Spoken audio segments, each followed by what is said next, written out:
meditsiin ja juura on sarnased, olgugi jah, nad erinevad väga oma uurimisobjektilt, üks ikkagi sotsiaalteadus, teine pigem loodusteadus, aga nad on sarnased oma selliselt toimimisloogikalt selles mõttes, et mõlemad on juhtumipõhised.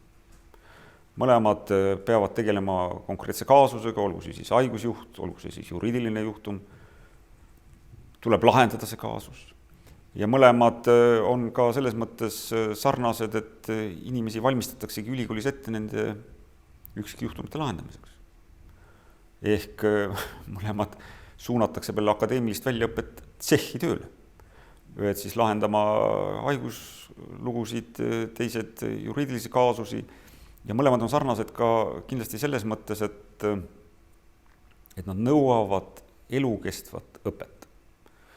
Ei kujuta ette, et te lähete arsti juurde, kes ravib siiamaani inimesi nende teadmiste põhjal, mis ta sai aastal 62 Tartu Ülikooli arstiteaduskonda lõpetades. Samamoodi ei kujuta ette, et sellel aastal lõpetanu võiks edukalt töötada juristina. Lihtsalt need on valdkonnad, mis arenevad pidevalt ja sedavõrd kiiresti, et kui sa tahad seda elukutset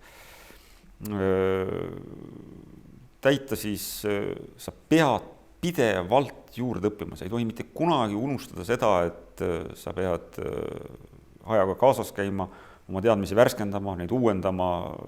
See on nendele mõlemale immanentselt omane. Ja selles mõttes, eks neid sarnasusi on veelgi, aga kui nimetada vaid neid kahte, siis ütleme niiviisi oma baastoimimiselt on nad ikkagi üllatavalt sarnased. Ja mina vastupidi ütleks, et mõlema eriala esindajad on ikkagi ühiskonnas väga lugupeetud. Ehk arst muidugi võib-olla Eesti ühiskonnas, eriti ka mitte ainult Eesti ühiskonnas, on ikkagi sellises mingis mõttes pool jumala staatuses, et kui ikkagi tervis on väga käest ära, siis kes sind saab aidata, on ikkagi arst, kui üldse.